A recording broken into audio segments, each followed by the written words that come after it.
Perdão. Olá, gente, bom dia, tudo bem? Eu sou a Flávia Coimbra, sou estudante de medicina da IMB Morumbi, do quarto período, e vou estar apresentando para vocês o palestrante do primeiro módulo de taquiarritmia, o Dr. Caio Tavares. O Dr. Caio Tavares graduou-se em medicina pela Universidade de São Paulo, fez residência em clínica médica pelo Hospital das Clínicas, residência de cardiologia pelo INCOR, é atualmente médico pesquisador da Academic Research Organization do Hospital Israelita Albert Einstein, é médico assistente da unidade de cardiogeriatria do INCOR, professor colaborador do Departamento de Cardiopneumologia da Faculdade de Medicina da USP. Eu desejo a todos vocês uma ótima aula. Qualquer dúvida, deixe no chat que a gente vai estar lendo ao final desse módulo e deixo a palavra com o palestrante. Bom dia a todos. Obrigado, Flávia, pela apresentação. Queria agradecer os membros organizadores da Sociedade Brasileira das Ligas de Cardiologia por conta desse honroso convite para a gente estar aqui nesse sábado de manhã discutindo um tema tão importante que é o eletrocardiograma, e eu tenho o privilégio de iniciar as apresentações falando com os senhores sobre taquiarritmias. Então, eu vou abordar alguns aspectos conceituais sobre a taquiarritmias no começo da minha apresentação. Depois eu vou fazer uma classificação das taquiarritmias, né? Como que a gente classifica as taquiarritmias com base em QRS, com base em RR. E por fim eu vou falar um pouquinho do diagnóstico específico das taquiarritmias, terminando com um algoritmo diagnóstico. Obviamente, por uma questão de tempo, eu vou frisar em pontos conceituais e vou abordar com os senhores os principais diagnósticos diferenciais das taquiarritmias. Então, quando que eu chamo um paciente que tem uma frequência cardíaca elevada, né, taquiarritmia, que eu posso chamar que ele de fato tem uma taquiarritmia? Qual que é o corte de frequência que a gente comumente usa?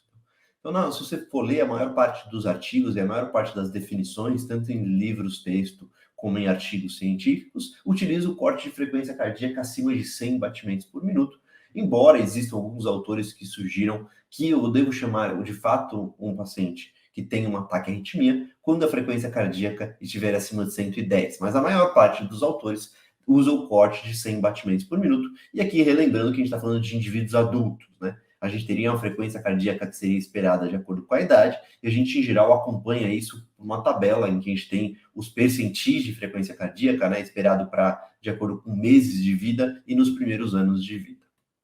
Então, o primeiro conceito que eu quero passar para os senhores é que eu vou chamar o indivíduo com uma taquiarritmia quando a frequência cardíaca do eletrocardiograma estiver acima de 100 batimentos por minuto.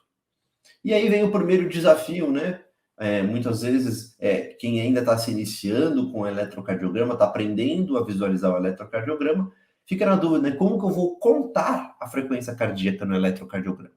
Então, quando a gente faz um eletrocardiograma com a velocidade convencional, que é 25 milímetros por segundo, a gente poderia contar os quadrados da diferença entre dois batimentos, e aí, a partir disso, eu consigo calcular qual é a frequência cardíaca.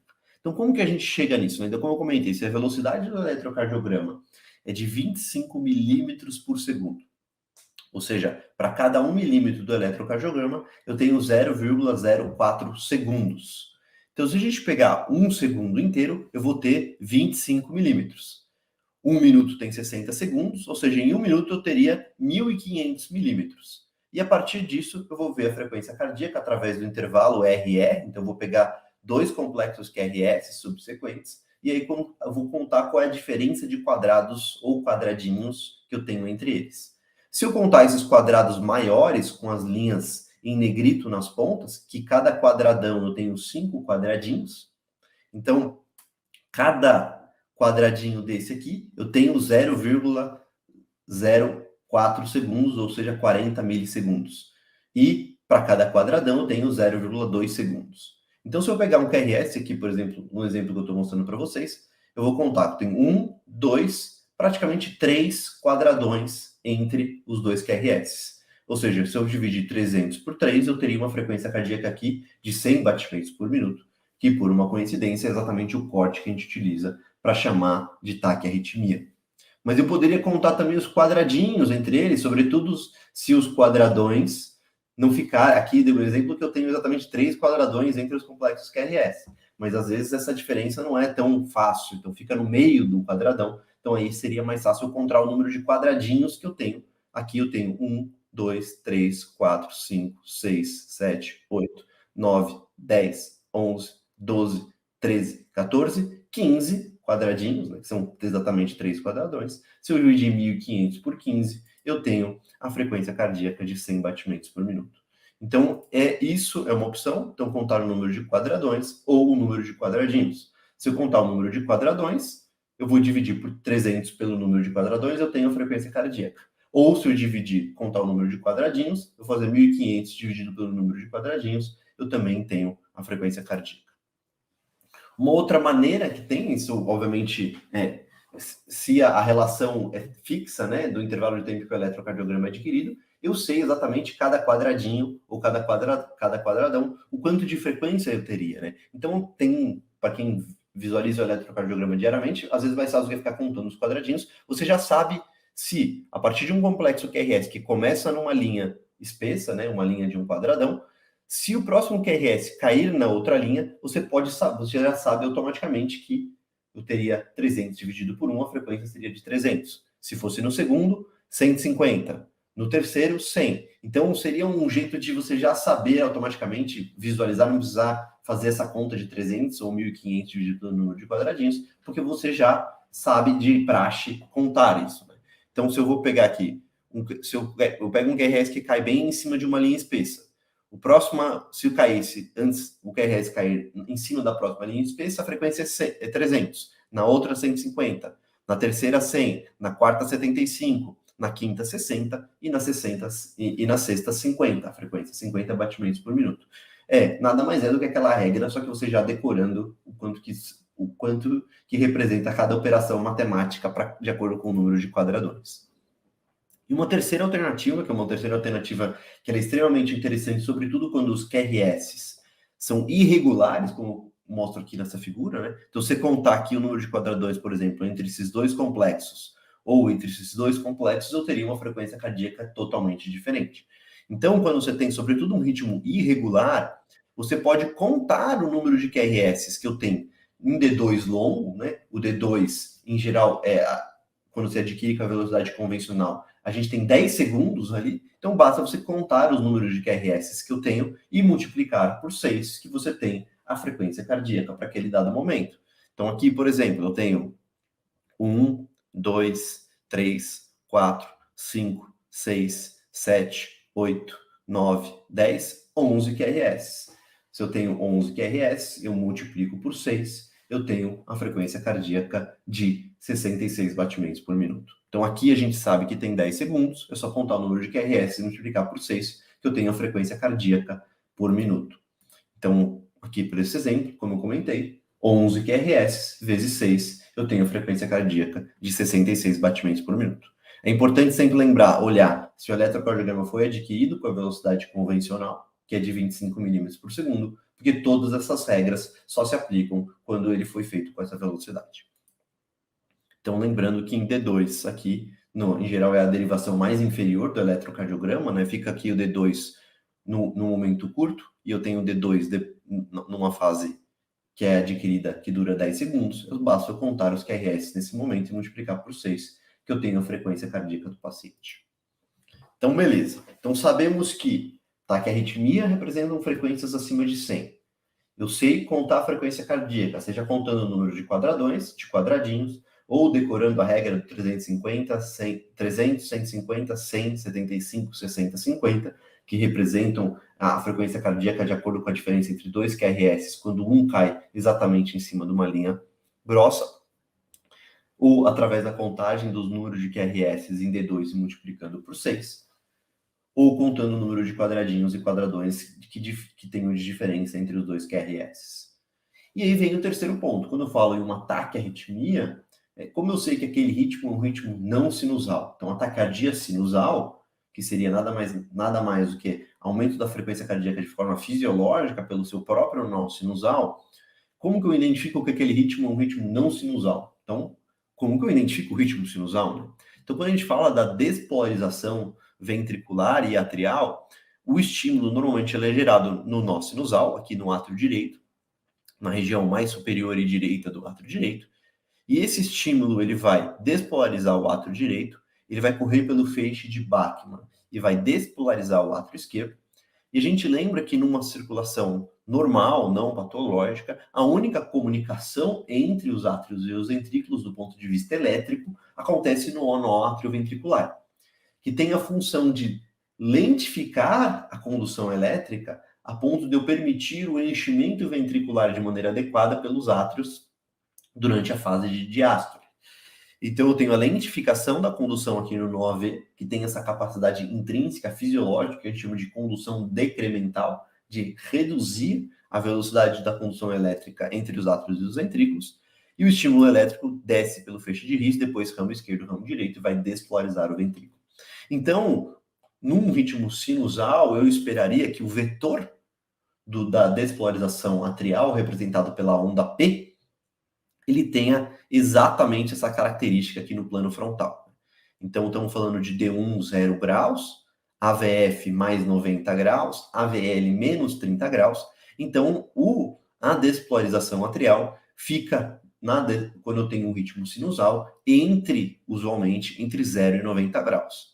Então, se eu tenho a soma dos vetores, né, do átrio direito e para o átrio esquerdo, que é um vetor muito mais horizontal do que o vetor do átrio direito, quando a gente soma esses dois vetores, eu teria esse vetor resultante entre 0 e mais 90. Então, se a gente fosse olhar aqui as derivações, em quais derivações, por conta desse vetor elétrico, eu vou ter ondas P positivas? Então, eu vou ter ondas P positivas, pelo menos, usualmente, em D1 e D2. Para eu chamar de sinusal, eu obrigatoriamente tenho que ter ondas P positivas em D1 e D2. E, usualmente, eu também vou ter ondas P positivas em AVF. Obviamente, se o meu vetor se aproximar muito mais de D1, sobretudo por esse vetor aqui do átrio esquerdo predominar em cima do vetor do átrio direito, eu posso ficar a 90 graus de AVF e, consequentemente, a AVF pode tender a ficar mais isoelétrico, ou seja, ele não vai ser uma boa derivação para visualizar esse vetor que representa a despolarização atrial. Consequentemente, eu não conseguiria inferir se ele vai ser obrigatoriamente positivo sempre. Então, aqui eu tenho um eletrocardiograma característico, feito a 25 milímetros por segundo, com calibração usual, representando 1 milivolt para cada 10 milímetros. E a gente visualiza aqui as ondas P. Então, eu tenho aqui a onda P positiva em D1, positiva em D2. Eu quase não visualizo a onda P em D3. Em AVF, como eu comentei, vocês veem que ela é levemente positiva. Ela é muito menos positiva do que D1 e D2, mas ela ainda é positiva. Também, em geral, no ritmo sinusal, pela característica da derivação AVR, que está para cá, exatamente em direção praticamente oposta a esse vetor de despolarização, usualmente, quando eu olho a onda P em AVR, ela vai ser negativa para eu chamar isso de ritmo sinusal.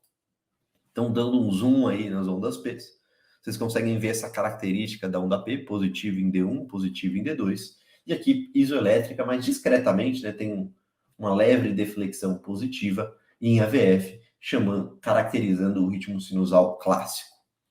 Indo para um outro exemplo, de novo, onda P positiva em D1, onda P positiva em D2, e aqui a onda P mais claramente positiva em AVF, indicando que provavelmente o vetor da onda P ele está mais longe de 0 graus e mais próximo a 90 do que aquele outro caso anterior que eu comentei para vocês.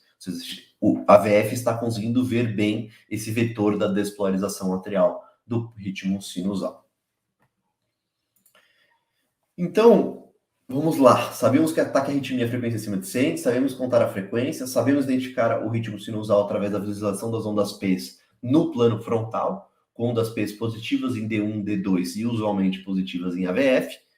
Mas a gente vai falar de taquiarritmias. E o que gera taquiarritmias? Quais são os mecanismos de arritmia que nós temos? A gente tem 3 mecanismos principais de arritmia, né? Um hiperautomatismo, um outro mecanismo que a gente chama de atividade deflagrada, e o terceiro mecanismo seria um mecanismo de reentrada. Então, eu vou falar brevemente sobre esses mecanismos, só para vocês entenderem. Isso é importante para a gente entender, de acordo com o diagnóstico etiológico específico do ataque à arritmia, a gente tem alguns mecanismos que são possíveis e outros que não são possíveis. Então, o que é o hiperautomatismo? Quando a capacidade intrínseca de despolarização celular fica aumentada. Normalmente, quando eu tenho a condução elétrica do ventrículo e dos átrios, quanto mais próximo eu estou do nó sinusal, maior a minha capacidade intrínseca de despolarizar, de tomar o comando elétrico do coração. Então, usualmente, essa função é feita pelo nó sinusal. Só que o nosso sistema de condução é extremamente inteligente, porque se o nó sinusal não emitir um estímulo elétrico para despolarizar os átrios e ventrículos, uma outra região do coração vai assumir, e gerar uma região discretamente mais para baixo. Por quê? Se nenhuma região mandasse estímulo, eu teria sistolia e, consequentemente, morte. Então, o sistema de condução inteligente, para que, se por acaso uma célula de cima falhar, a de baixo assume. E de acordo com quanto mais longe eu estou do nó sinusal e mais próximo eu estou dos ventrículos, menor é essa capacidade intrínseca de você gerar o estímulo elétrico que despolariza o coração. Por que isso é interessante? Porque quando o nó sinusal não emite um estímulo, em geral, aquela célula que tem uma capacidade, aquele miócito, aquela célula de condução, ou seja, às vezes mais baixo, as fibras de Purkinje, por exemplo, dentro da região ventricular, elas têm a capacidade de dar o estímulo elétrico que despolariza o coração. E quanto mais longe eu estou do nó sinusal, menor é essa capacidade. Então, por exemplo, o nó sinusal, em geral, consegue mandar estímulos elétricos para 220 menos a idade para homem, 200 menos a idade para mulher. Essa seria a sua capacidade intrínseca de, fisiologicamente, comandar o coração. Quando eu vou descendo para os átrios, eu diminuo essa frequência para 100, 150. Então, se o estímulo elétrico que despolariza o coração é um estímulo elétrico atrial, essa frequência em geral vai baixar para 100, 150. Se o estímulo elétrico está dentro do nó AV, por exemplo, um ritmo juncional, essa frequência vai baixar para 80, 100. E se estiver no ventrículo, vai baixar para mais ou menos 40, 60. E o que impede, em geral, num ritmo fisiológico normal, essas outras células de despolarizarem o coração? Por que o nó sinusal sempre comanda? Primeiro, porque a frequência que ele consegue emitir no estímulo é maior. E tem uma coisa que a gente chama de overdrive suppression. Quando o estímulo vem de cima, essas células que têm a capacidade intrínseca de gerar o estímulo elétrico e despolarizar o coração, elas ficam suprimidas porque o ritmo do nó sinusal, o ritmo que está acima, tem um ritmo intrínseco maior, então elas ficam suprimidas. Então, aqui, o hiperautomatismo acontece quando algumas células do sistema de condução acabam assumindo o comando do coração, quando elas não deveriam assumir. Então, um exemplo clássico disso é, por exemplo, a taquicardia atrial. Então, se eu tenho estímulo simpático ou parasimpático, ele vai mexer no potencial de ação dessas células e vão diminuir com o parasimpático ou aumentar a capacidade intrínseca, sua frequência cardíaca intrínseca, de acordo com, por exemplo, com o estímulo simpático. O segundo mecanismo são as atividades deflagradas, que a gente tem as Early After Depolarization, ou seja, as atividades deflagradas precoces, representada aqui pela seta na figura A, ou as atividades deflagradas, Early After Depolarizations tardias. Né? Isso tem a ver com eu vou gerar um estímulo elétrico em um momento que eu não esperaria estar gerando de acordo com o meu potencial de ação. E eu tenho um mecanismo clássico de reentradas. Eu tenho ou macro reentradas ou micro reentradas, né? Então, quando eu tenho macro reentradas, eu gero de estruturas anatomicamente maiores. E aí, eu posso ter, por exemplo, aqui dentro do nó AV, esse aqui é o mecanismo da taquicardia por reentrada nodal, que eu tenho o estímulo que ele vai ficar recirculando dentro desse circuito de reentrada, e essa reentrada vai, onde a cabeça e a cauda desse circuito de reentrada não se pegam em nenhum momento, eu vou ficar com esse estímulo elétrico incessante e tendo arritmia enquanto a cabeça não encontrar a cauda e eu ter um choque de ondas e eu sair desse mecanismo arritmogênico. Então, beleza. A ideia é só vocês entenderem esses três mecanismos, né? Atividade deflagrada, hiperautomatismo e reentrada, como as causas de arritmia, porque isso, em geral, nos faz pensar em causas específicas de taquiarritmias. Mas, Caio, como que eu classifico as taquiarritmias? Né? O primeiro passo na classificação das taquiarritmias é a divisão entre QRS estreito e QRS largo. Então, em geral, o corte, a primeira coisa que eu vou olhar, quando eu vejo um indivíduo que tem a frequência cardíaca acima de 100 batimentos por minuto no eletrocardiograma, é o QRS. QRS está estreito ou QRS está largo? E o corte que a gente utiliza para a definição desse QRS estreito ou largo é o QRS acima de 3 quadradinhos ou acima de 120 milissegundos. Então, o QRS estreito à esquerda, QRS largo à direita. Então, eu vou medir o QRS do início da onda Q até o final da onda S. Então, ilustrado aqui. Ou QRS que começa positivo, né? Aqui Rzinho, S, R'. Mas eu vou medir a partir da primeira deflexão, seja ela para cima ou para baixo após a onda P. E eu vou terminar de medir na fase, aqui nos dois casos, no braço descendente da onda R, ou se fosse na onda S, no final da ascensão da onda S. Exatamente em cima do ponto J. Então aqui eu tenho o QRS estreito, que tem 2 quadradinhos e meio, ou seja, 0,10 segundos, 100 milissegundos.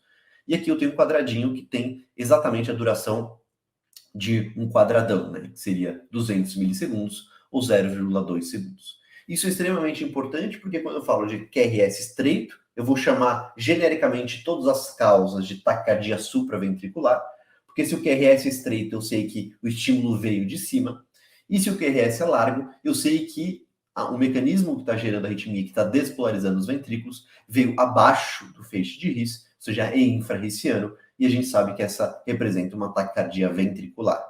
Existe uma leve nuance aqui nesse sentido, que eu posso ter um estímulo de cima que é conduzido com aberrância, então seria um ataque supraventricular que teria QRS largo, mas existe um algoritmo para a gente fazer a diferenciação dessas taquicardias com QRS largo, para ver se são taquicardias ventriculares ou são taquicardias supraventriculares, mas isso foge do escopo dessa apresentação, a gente poderia fazer 1 hora só para discutir esses algoritmos. Mas então, conceitualmente para vocês, o que quero que vocês guardem aqui é que, em geral, se o QRS é largo, eu vou chamar isso de taquicardia ventricular, e sempre que o QRS é estreito, eu vou chamar isso de taquicardia supraventricular.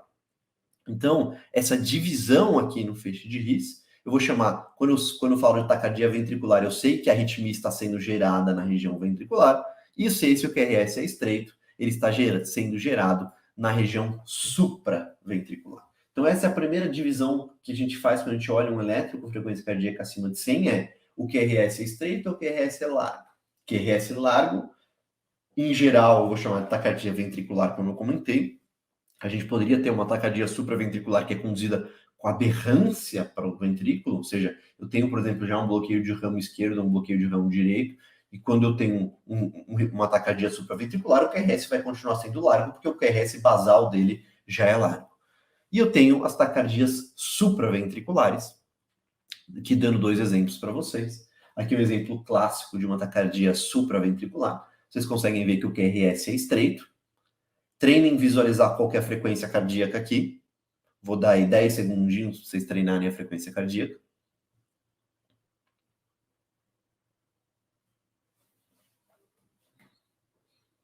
Bom, eu poderia contar aqui quadradinhos, né? Então, ou quadradões, aqui eu vou ter um quadradão e meio, né? Então, 300 dividido por 1,5, eu vou ter quanto?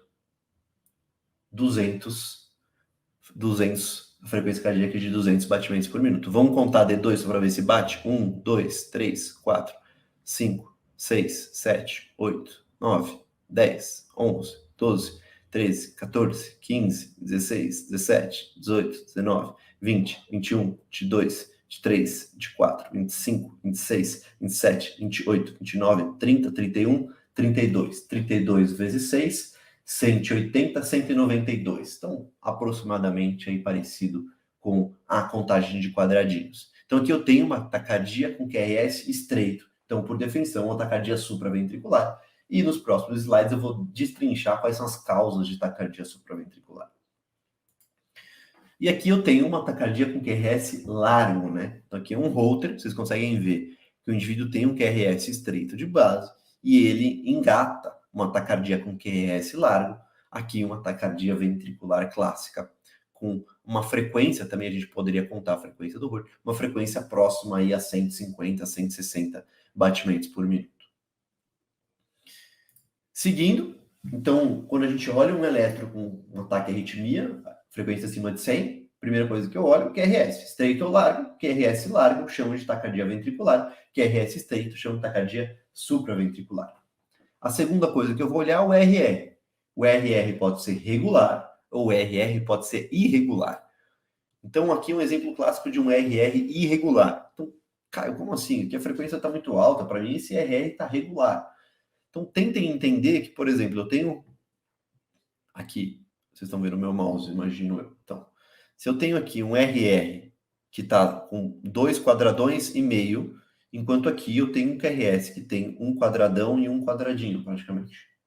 Então, vocês conseguem ver que eu tenho intervalos RR que estão variando. Obviamente, quanto maior a frequência cardíaca, mais difícil fica eu ver a variação do RR. Por quê?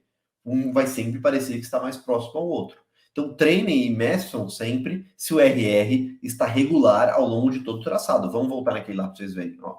Aqui eu consigo ver que o QRS, a gente pode até colocar uma medida de papel e olhando RR a RR para ver se esse intervalo RR de fato não varia. Aqui visualmente, claramente não varia, enquanto que aqui ele claramente varia. Então, eu chamaria isso aqui uma taquicardia de QRS estreito, como vocês conseguem ver. QRS aqui tem 80 milissegundos e o RR irregular. Isso é importante porque quando eu for pensar nas causas, de acordo com o RR, ele sendo regular ou irregular, eu penso em causas diferentes para a taquicardia supraventricular. E aqui, quanto que está de frequência? Esse aqui é um exemplo que, por exemplo, é difícil você contar por quadradões ou quadradinhos, porque o RR está variando. Então, o melhor método aqui seria contar os QRS em D2, e eu teria 1, 2, 3, 4, 5, 6, 7, 8, 9, 10, 11, 12, 13, 14, 15, 16, 17, 18, 19, 20, 21, 22, 23, 24, 25, 26, 27, 28. Então, 28 vezes 6, eu tenho 168, que seria a minha frequência cardíaca nesse eletrocardiograma, a frequência de 168 batimentos por minuto. E aqui, um outro exemplo de uma taquicardia de QRS estreito. Então, sempre a primeira coisa que eu olho, né? O QRS aqui um pouquinho maior que aquele outro, 100 milissegundos, mais ou menos. 2 quadradinhos e meio, né? Mais ou menos de medida do meu QRS. E eu tenho um RR regular, né? Então, se eu pegar esse intervalo daqui para cá, daqui para cá, daqui para cá, daqui para cá, ele está contínuo. Deixa eu ver se eu consigo mostrar para vocês. Bem, se eu fizer essa medida aqui, vai dar sempre igual. Aqui, aqui, aqui, aqui, aqui, aqui. Então, quando eu faço essa medida daqui, ela vai estar sempre batendo. Então, eu vou ter sempre o mesmo intervalo RR. Deixa eu apagar aqui. Vamos seguir. Pointer. Então, imagino que, nesse momento, já saibam que a frequência acima de 100 representa um ataque à arritmia. Eu já sei reconhecer um ritmo sinusal através das ondas P positivas em D1 e D2, muito usualmente em AVF. Eu sei que os mecanismos dos ataques à arritmia principais são o hiperautomatismo, atividade deflagrada e a reentrada. E eu sei que, quando eu olho um elétrico com frequência acima de 100, eu preciso saber se isso vem de cima dos átrios, da região supraventricular ou da região ventricular. O jeito de eu fazer essa diferenciação é olhando o QRS acima de 120 milissegundos, acima de 3 quadradinhos, eu vou chamar de taquicardia ventricular, lembrando que existe a exceção, que é a taquicardia supraventricular com aberrância. E eu tenho, se o QRS estreito, eu sei que isso vem da região supraventricular. E aí eu vou dividir essa taquicardia supraventricular em QRS, de acordo com RR, se o RR é regular ou irregular. Então vamos partir para a parte do diagnóstico específico das taquiarritmias. Então vamos lá. Como eu comentei, ventricular, supraventricular, vamos discutir as taquicardias supraventriculares. Então essas são as taquicardias supraventriculares possíveis. A taquicardia sinusal, a taquicardia atrial, o flutter e a fibrilação atrial, a taquicardia por reentrada nodal, a taquicardia por reentrada atrioventricular, ou se o paciente tem palpitações clínicas, a gente pode chamar isso de um Wolff-Parkinson-White, que é abreviada por TRAV, então taquicardia de reentrada atrioventricular. Isso é associado a um feixe anômalo, um feixe acessório que provém uma comunicação adicional elétrica entre átrios e ventrículos, e a taquicardia juncional. Então, um jeito fácil de lembrar eu sempre penso que o ritmo intrínseco do nó sinusal, e de acordo com quanto mais próximo eu estou do nó AV da região juncional, eu posso gerar arritmias. Então, se eu estou aqui na região sinusal, taquicardia sinusal. Desci um pouquinho para os átrios, taquicardia atrial.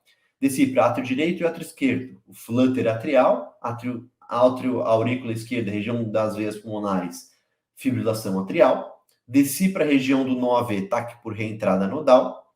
Desci ali para a região juncional, taquicardia juncional. E eu tenho a taquicardia atrioventricular associada ao feixe anômalo. Então, memorizem de cima para baixo.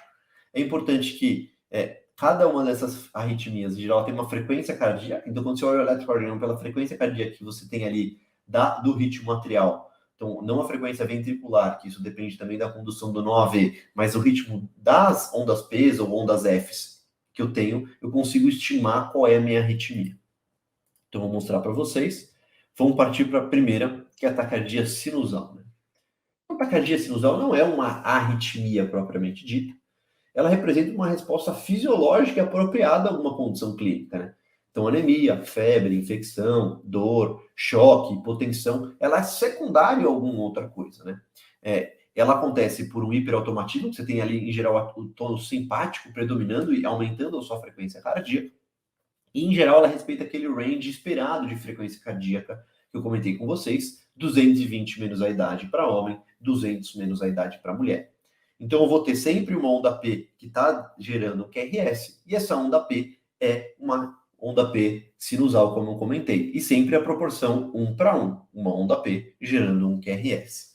É muito comum, né, no ambiente do clínico ser chamado pelo cirurgião para avaliar uma arritmia, o paciente está com a frequência muito alta, 150 batimentos por minuto.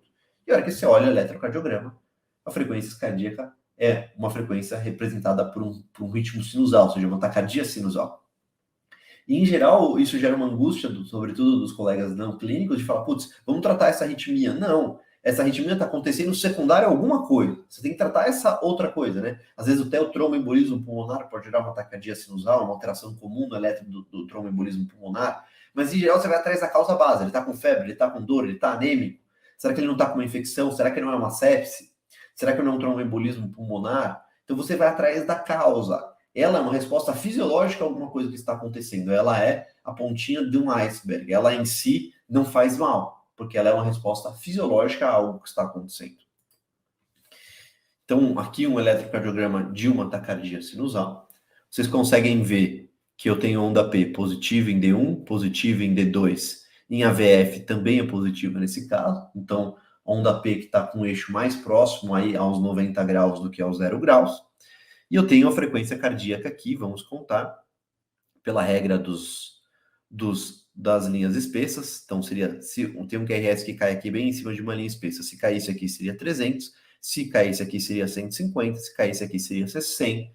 Então, aqui eu tenho uma frequência cardíaca de 120 aproximadamente, 125 batimentos por minuto. Como eu comentei, dentro daquele range que seria um range fisiológico de frequência cardíaca e que seria esperado por uma taquicardia sinusal. Vamos para a segunda taquiarritmia, que é a taquicardia atrial. Só pensando na taquicardia sinusal, qual é o mecanismo, entre aspas, arritmogênico, que não é uma arritmia que eu tenho, mas eu tenho o hiperautomatismo, que o estímulo simpático vai aumentar a velocidade intrínseca das células de marca-passo do nó sinusal. A segunda, taquicardia atrial. A taquicardia atrial pode acontecer por aqueles 3 mecanismos arritmogênicos. Pode ser uma macro-reentrada dentro dos átrios, pode ser por hiperautomatismo e pode ser por atividade deflagrada. Quando eu falo em taquicardia atrial, eu visualizo ondas P's, né? Em geral, elas têm uma relação que podem ser 1:1, 2:1 ou 3:1 com cada QRS, ou seja, eu posso ter 1, 2 ou 3 P's para cada QRS que é gerado, e ela não é positiva em D1 e D2, porque ela é uma P que é não sinusal. Ela pode ser originada no átrio direito, no átrio esquerdo. Em geral, eu vou ter uma frequência atrial entre 120 e 240 batimentos por minuto, que é uma frequência um pouco menor do que a do flutter, que é um pouco menor do que a da fibrilação atrial, esse intervalo entre as ondas P's. Então, aqui eu tenho, de novo, um eletrocardiograma adquirido com velocidade convencional. Vocês conseguem visualizar que em D1 eu não visualizo praticamente nenhuma deflexão. Fico na dúvida se teria uma deflexão negativa aqui depois da onda T, mas é difícil de visualizar. Mas quando eu olho em D2 e em D3, está claro que eu tenho uma onda P negativa, né? Com aí um intervalo PR um pouco menor do que a onda P sinusal. Isso é esperado porque quanto mais próximo a onda P gerada do nó atrioventricular, menor vai ficar no intervalo PR, ou seja, a distância entre ativação atrial e ativação ventricular, simplesmente porque o estímulo está sendo gerado mais próximo do nó AV, que, como eu comentei, é a única região que tem comunicação elétrica entre átrios e ventrículos. Então aqui eu tenho ondas P's negativas em D2, D3 e AVF, ondas P's positivas em AVR, e aqui eu tenho uma taquicardia atrial com uma condução 1:1, ou seja, eu tenho uma onda P gerando um QRS, uma onda P gerando um QRS, uma onda P gerando um QRS, uma onda P gerando um QRS. Aqui eu não deixei o D2 com 10 segundos para a gente contabilizar, então a gente vai ter que fazer pela regra dos quadradões, mas aqui está fácil, né? A distância entre os QRS é uma distância entre dois quadradões, então eu tenho 300 dividido por 2, eu tenho uma frequência cardíaca de 150 batimentos por minuto, que é a mesma distância do ritmo atrial. Então eu tenho uma frequência, a mesma frequência essa é a mesma frequência atrial. Então eu tenho uma frequência cardíaca de 150 batimentos por minuto, tanto para os átrios como para os ventrículos. Eu posso ter taquicardias atriais com conduções AVs variáveis, né? Então eu posso ter essa condução AV variável representa a relação entre ondas P's e QRS.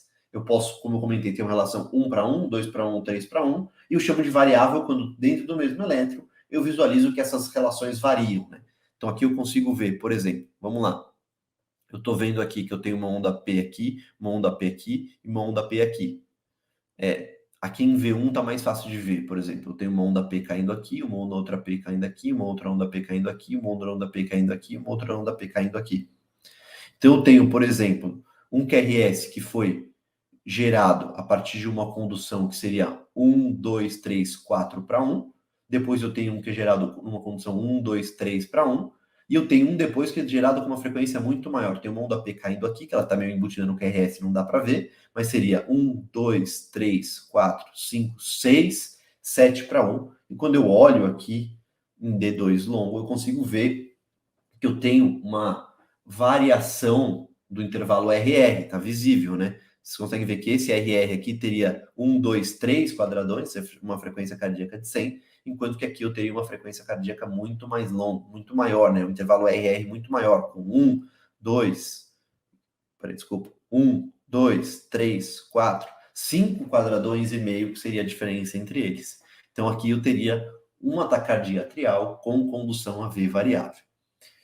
Importante já colocar uma diferença entre a taquicardia atrial e o flutter, que em geral entre as ondas P's, ou às vezes dá uma dúvida se não é uma onda F do flutter, eu tenho uma linha isoelétrica. Por quê? Como a frequência cardíaca da taquicardia atrial é menor do que a do flutter, o intervalo entre as ondas P's, eu tenho uma onda isoelétrica. Deixa eu mostrar aqui para vocês. Então eu teria isso aqui, eu tenho uma onda P, eu tenho uma linha isoelétrica, e aí eu tenho outra onda P. No Flutter, em geral, eu não tenho essa onda isoelétrica, eu emendo uma onda na outra. Enquanto que aqui eu tenho uma linha isoelétrica. Então, sempre quando vocês olhem, visualizem que tem uma linha isoelétrica, isso sugere ser um ataque cardíaco atrial, e quando não tem uma linha isoelétrica, isso sugere que seja um Flutter. Deixa eu só apagar aqui meu pointer. Beleza, a wink. Perfeito. Vamos seguir. Deixa eu colocar no laser. E eu tenho uma outra característica dentro da taquicardia atrial, que seria a taquicardia atrial multifocal. O que é essa taquicardia atrial multifocal? Quando eu tenho mais de 3 morfologias de onda P. Porque eu posso ter dentro do átrio várias regiões que estão enviando estímulos que estão despolarizando os átrios e os ventrículos. Então, não necessariamente quando eu olho dentro do átrio esquerdo, imagine que eu tenho aqui o meu ventrículo. Então, meu coração, dividir ventrículos, átrios. Então, aqui eu tenho meu átrio direito e aqui eu tenho meu átrio esquerdo. Eu posso ter mais de uma região, então, que 1, 2, 3, 4, 5 regiões que enviam os estímulos para despolarizar os átrios e os ventrículos, como se o átrio estivesse bem irritado. Isso é uma alteração que é comum em pacientes com doença pulmonar obstrutiva crônica ou outras condições que aumentam a pressão dentro dos átrios.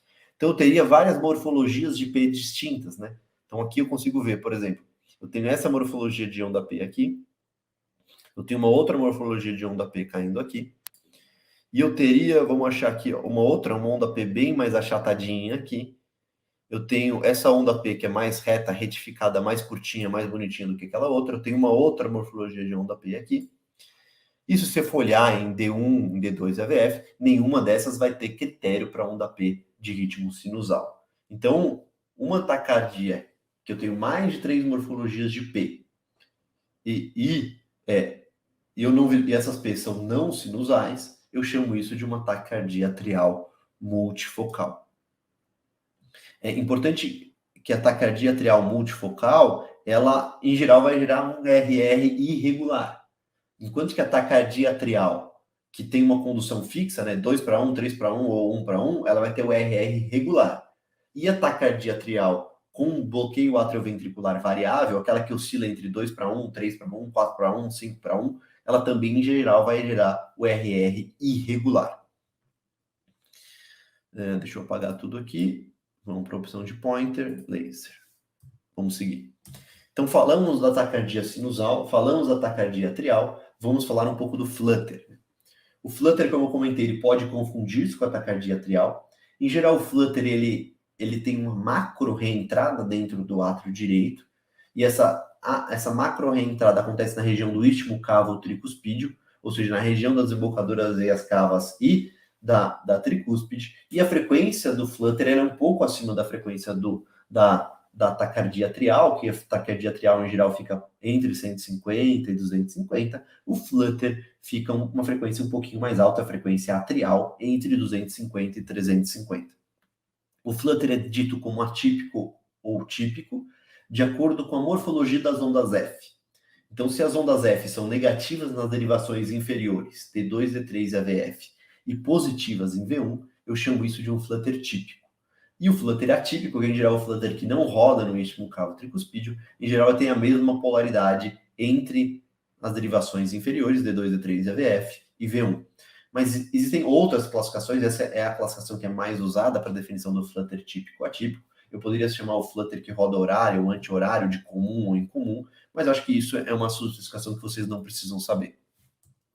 Então aqui eu tenho um flutter característico, como eu comentei. Vocês conseguem ver que aqui eu emendo uma onda na outra, ao contrário da taquicardia atrial, que eu tinha uma linha iselétrica, e eu tenho aquele serrilhado característico nas derivações inferiores, D2, D3 e AVF. Vocês reparem bem aqui que as ondas F são negativas em D2, D3 e AVF e são positivas em V1. Ou seja, eu chamaria isso de um flutter típico. Qual que é a frequência cardíaca aqui das ondas F, né? Se você for medir, deixa eu pegar minha caneta aqui. Se for medir essa distância aqui, entre uma onda F e a outra onda F, isso aqui vai dar exatamente um quadradão. Exatamente um quadradão. Ou seja, a frequência das ondas F aqui são 300 batimentos por minuto. Enquanto que a frequência ventricular, ela está mais controlada, né? Então, se a frequência caísse aqui 300, se caísse aqui 150, se caísse aqui 100. Então, tá aí 110, 115 batimentos por minuto. E aqui eu tenho 3 ondas Fs para gerar um QRS. Então, eu também consigo quantificar essa relação entre as ondas Fs do flutter e os complexos QRS que são gerados a partir dessas ondas F. Então, beleza, vamos apagar aqui e vamos seguir.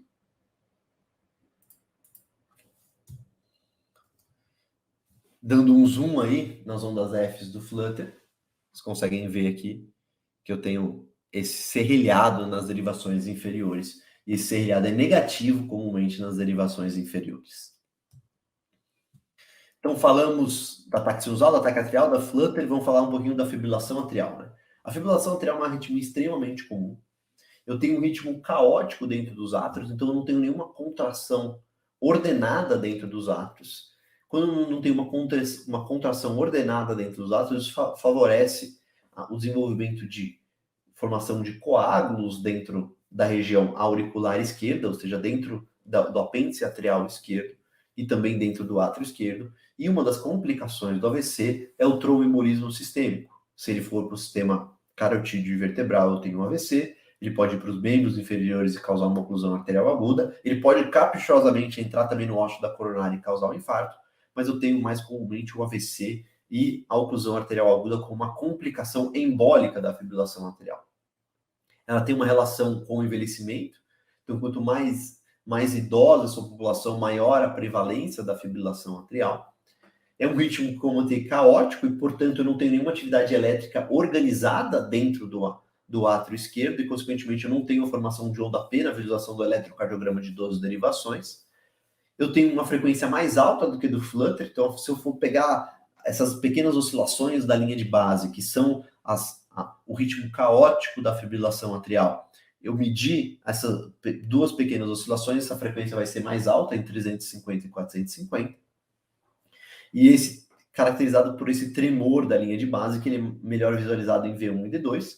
E como o ritmo de cima ele é, por definição, um ritmo caótico, desorganizado, o que ele vai gerar de despolarização ventricular é obrigatoriamente um RR irregular, se for a fibrilação atrial que está despolarizando o ventrículo, como é o caso em caso de um ataque à arritmia.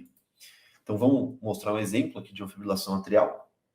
Se olhar aqui em V1, até parece que tem umas ondas presas, mas você vê, não há aquela atividade elétrica organizada como eu tenho no flutter, como eu tenho na taquicardia atrial. E quando eu olho aqui em D2, vocês conseguem ver esse ritmo totalmente desorganizado, né? Se eu medir essas duas deflexões positivas aqui, eu vou ter aquela frequência mais alta, aí mais próximo aos 350, 400 nesse caso. Então, a fibrilação atrial, ela caracteristicamente é a ausência de atividade elétrica, eu não vejo onda P, eu não vejo onda F, eu tenho essa pequena oscilação das ondas de base, que são as ondas relacionadas à fibrilação atrial, e eu tenho essa oscilação da linha de base, que a gente chamaria, e o RR, por definição, é um RR irregular. Deixa eu pegar aqui minha caneta, peraí. Pointer, pen. Então, se a gente for medir o intervalo RR, né? Aqui eu tenho um RR, aqui eu tenho outro RR muito mais longo, aí eu tenho um RR muito mais curto, depois eu venho com RR mais longo. Então, essa é a definição da fibrilação atrial. Então, RR irregular, ausências de onda F, eu tenho uma oscilação, essas ondas, esse ritmo caótico, desorganizado da linha de base, e eu chamo de fibrilação atrial de resposta controlada, quando a frequência cardíaca está abaixo de 110. Eu chamo a frequência atrial de alta resposta ventricular, quando a frequência cardíaca do QRS está acima de 110 batimentos por minuto. Deixa eu parar aqui. Erase a Wink. Pointer Laser. Vamos seguir. Então, se a gente fosse medir, que eu comentei, essas deflexões positivas, essas oscilações da linha de base, que representam as ondas da atividade elétrica relacionada à fibrilação atrial, eu teria aí a frequência muito mais alta do que do flutter, uma frequência de 450 batimentos por minuto. Vamos falar da taquicardia por reentrada nodal. Essa é uma arritmia que é extremamente comum em pronto-socorro. O indivíduo queixa de palpitações taquicárdicas, então ele fica com a palpitação taquicárdica sustentada, e em geral o início e o término são súbitos. Então ele entra subitamente na arritmia e sai subitamente, isso indicando que é uma reentrada. Quando a gente fala daqueles mecanismos arritmogênicos, né, o hiperautomatismo, a atividade deflagrada é a reentrada em geral é associada a início e término súbitos. O hiperautomatismo em geral tem um fenômeno de aquecimento, então a pessoa vai sentindo que a frequência vai aumentando aos poucos, e quando para ela vai desacelerando aos poucos. E a taquicardia reentrada nodal, ela é por definição o exemplo clássico de uma macro reentrada. Como eu comentei, início e término súbitos. Em geral, a frequência de resposta ventricular é uma frequência em torno de 150 batimentos por minuto. Então, o que acontece? Eu tenho aqui no nó atrioventricular, eu estou dando um zoom aqui para os senhores no nó atrioventricular. O nó atrioventricular ele tem duas vias de condução na maior parte das pessoas. Uma via de condução rápida e uma via de condução lenta. O que acontece na maior parte das pessoas, na maior parte dos batimentos? Como o estímulo rápido desce pela via rápida, a hora que ele está descendo pela via lenta, ele sobe retrogradamente na via lenta, eu tenho um encontro de ondas e esse estímulo não progride. E o estímulo que desceu pela rápida despolariza a região ventricular.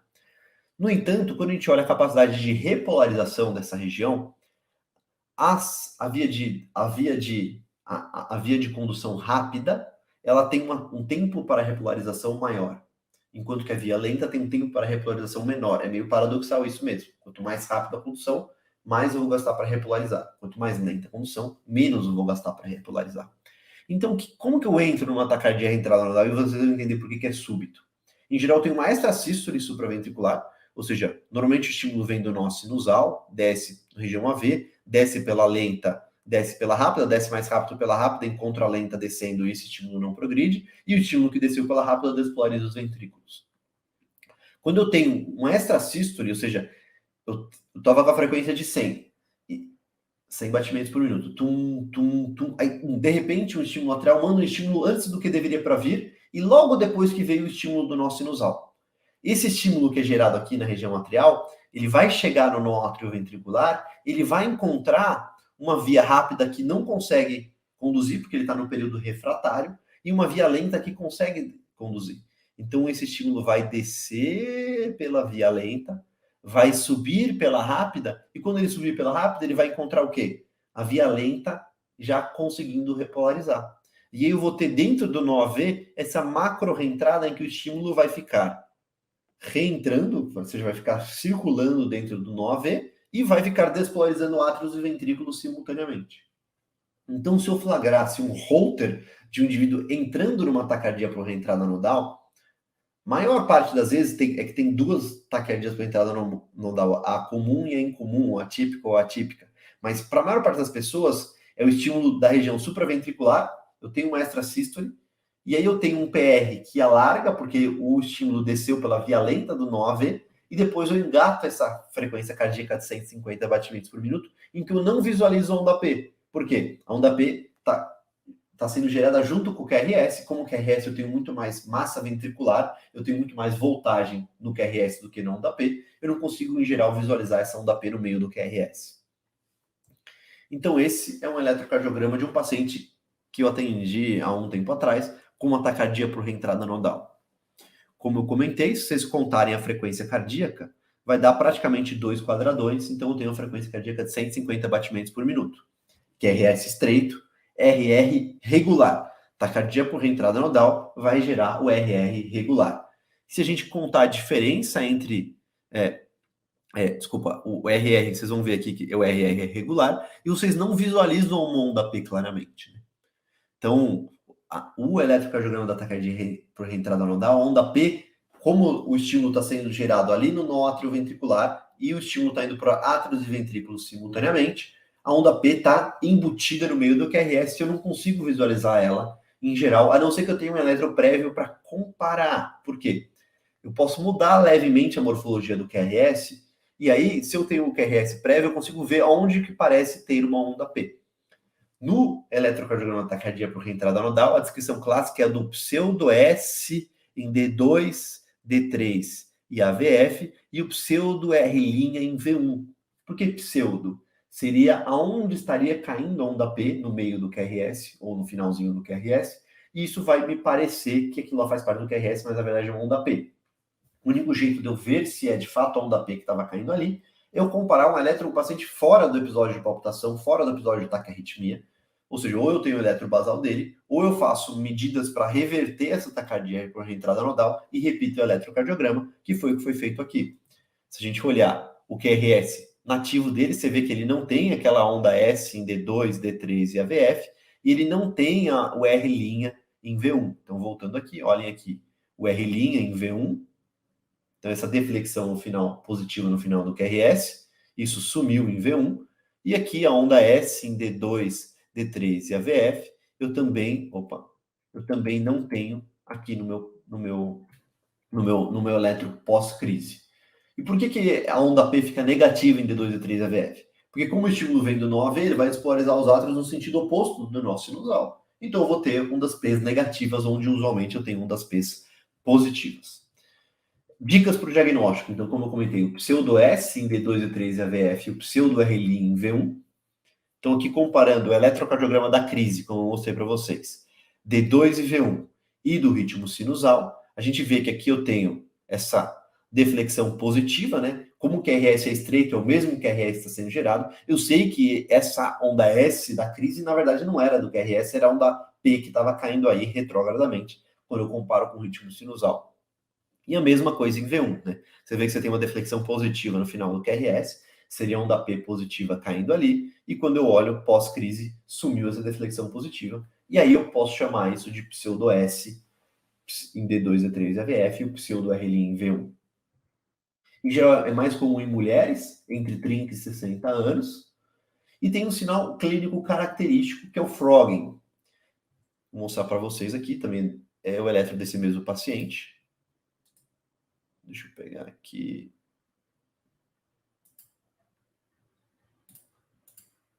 Ué, não estou conseguindo passar aqui, peraí.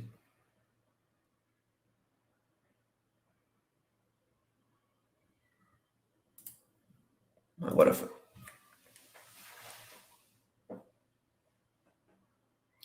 Estão visualizando?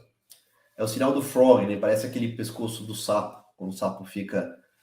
o pescoço fica aumentando e diminuindo, aumentando e diminuindo. E por que isso acontece na taquicardia por reentrada nodal? Como o estímulo elétrico para os átrios e ventrículos acontecem simultaneamente, os átrios e ventrículos contraem juntos. Como o ventrículo tem muito mais força, o ventrículo direito vai fechar a válvula tricúspide e vai jogar o sangue do ventrículo direito dentro da artéria pulmonar.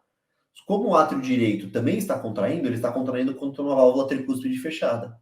Todo o sangue vai subir para veia cava superior, veia cava inferior e, consequentemente, vai subir para as veias jugular interna e externa. Então, nada mais você está visualizando aqui é o sangue que está batendo na válvula tricúspide fechada e está voltando, ou a própria contração do átrio direito com a válvula tricúspide fechada vai fazer o sangue circular retrogradamente dentro do sistema venoso. Então, esse sinal é característico do frog.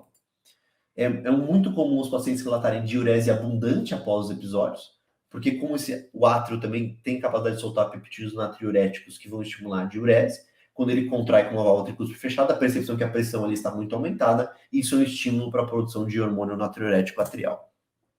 E na maioria dos episódios o paciente fica estável hemodinamicamente, isso não tem nenhuma repercussão em pressão, não tem falta de ar. Seguindo, a taquicardia por reentrada atrioventricular. Então, isso foi descrito por Wolf Parkinson White em 1930. Isso tem uma associação com uma pré-estação ventricular no eletrocardiograma, ou seja, eu tenho uma via anômala que vai conduzir estímulo do átrio para os ventrículos, vai encurtar o QRS e vai fazer aquela minha onda delta. O QRS fica um pouquinho mais espesso, né, com aquela onda delta, aquela barriguinha que representa o estímulo descendo pela via acessória despolarizando os ventrículos. E a taquicardia por reentrada atrioventricular, ela pode ser retrógrada ou anterógrada. Vou mostrar para vocês. Então, imagina que eu tenho aqui minha via acessória. O estímulo pode descer pelo nó atrioventricular e subir pela via acessória, ou ele poderia descer pela via acessória e subir pelo nó AV, que eu chamaria de retrógrada. Se eu acontecer isso, como a exploração ventricular acontece somente pela via acessória, já eu alargo o QRS, então vai entrar naquelas exceções de taquicardia de QRS largo que são supraventriculares, mas quando estou falando de QRS estreito, que acabou sendo o foco principal da apresentação, eu estou falando da arritmia descendo pelo nó AV e subindo pela via acessória. Então, consequentemente, como o estímulo elétrico que despolariza os ventrículos desce pela via de condução fisiológica, meu QRS vai ser estreito. Então, aqui, o eletrocardiograma basal do paciente, vocês conseguem ver o intervalo PR. Peraí que eu perdi meu pointer aqui agora. Vocês conseguem ver o intervalo PR curto com a onda delta. Então, aqui estão em ritmo sinusal, né? Onda P positiva em D1, D2 e AVF, com PR curto.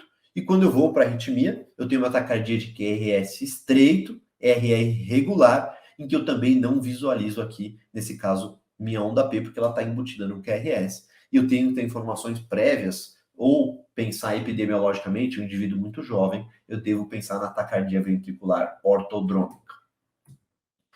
E a última é a taquicardia juncional, em que essa arritmia estaria acontecendo ali na região juncional. Quando eu estou mais longe do nó sinusal, minha frequência, em geral, é mais baixa, mais próxima a 100, 120 milissegundos.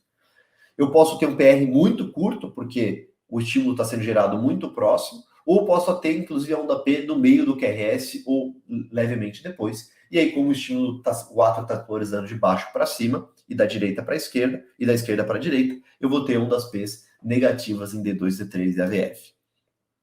Então, vocês conseguem ver aqui.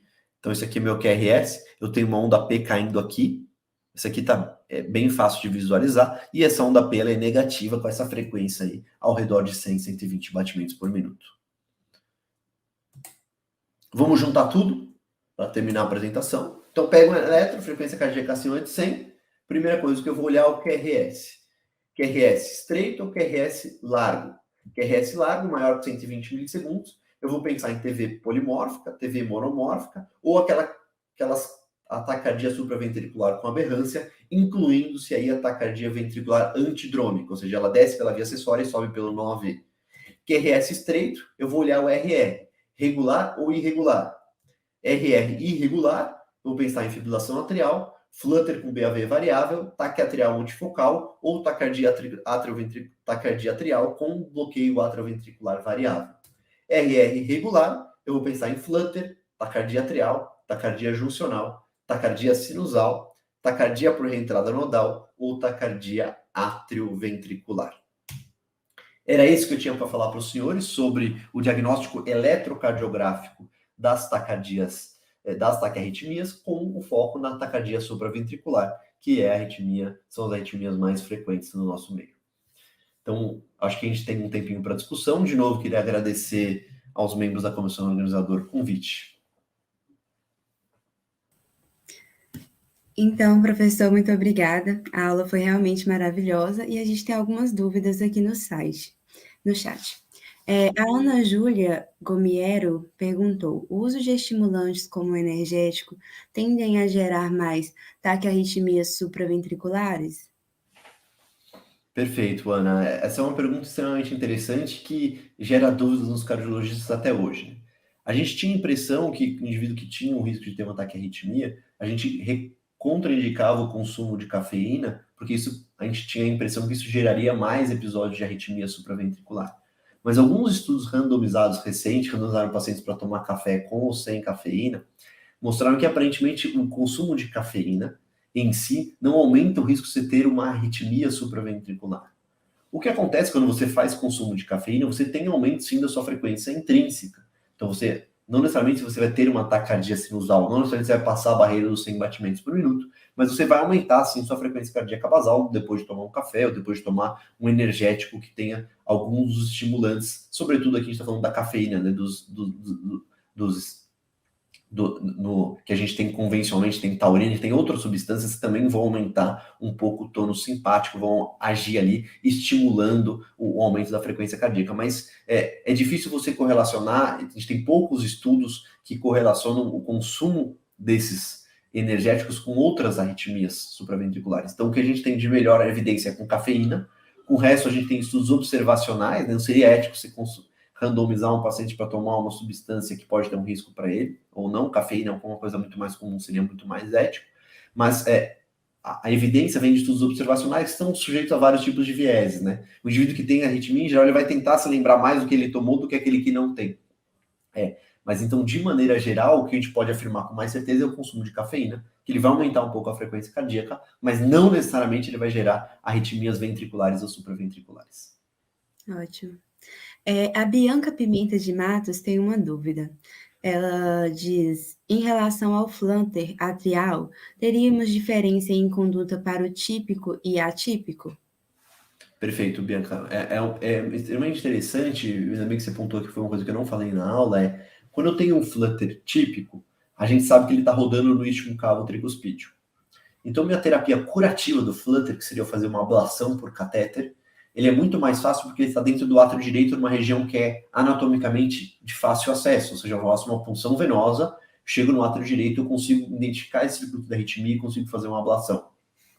Enquanto que no flutter atípico, em geral, ele está a macro-reentrada, ou seja, onde o substrato arritmogênico necessariamente pode estar, por exemplo, no átrio esquerdo, que é uma região de um acesso muito mais difícil. Então, muda a conduta do ponto de vista quando eu tenho um flutter típico e o indivíduo é jovem, por exemplo, tem palpitações sintomáticas, meu limiar para eu indicar uma ablação curativa é muito menor do que para um flutter atípico, que talvez o risco de ter uma complicação do procedimento ou a taxa de sucesso do procedimento acaba sendo muito menor. Entendi. A Dolly Lages diz bom dia. No TRN, que é o ataque cardíaco de reentrada nodal, sempre terá a extrasistole para deflagrar a via lenta ou pode vir por outro estímulo? Então, quando a gente olha para você entrar na taquirritmia por uma taquicardia por reentrada nodal, você tem que ter uma extrasístole, seja uma extrasístole supra ou uma extrasístole ventricular. O mais comum que eu descrevi, que é essa TRN comum, é com extrasístole supraventricular. Ela pode vir de baixo também, e aí ela faria um pouco de um mecanismo um pouco diferente do ponto de vista eletrocardiográfico, mas eu tenho que ter uma extrasístole para você pegar esse duplo passo nodal, que a gente fala, via lenta ou via rápida, com uma via conduzindo e a outra não. E aí, consequentemente, você ter aquela macro reentrada dentro do nó atrioventricular. Doutor, muito obrigada pela aula, foi excelente, didática maravilhosa, eu só tenho que agradecer a SBLC e a comissão organizadora fica muito feliz por isso, e a gente é muito grato ao senhor. E é isso. Imagina, estou à disposição para eventos futuros. Um abraço e bom sábado de eletrocardiograma para vocês. Um abração. Um abraço, tchau, Tchau, tchau. tchau.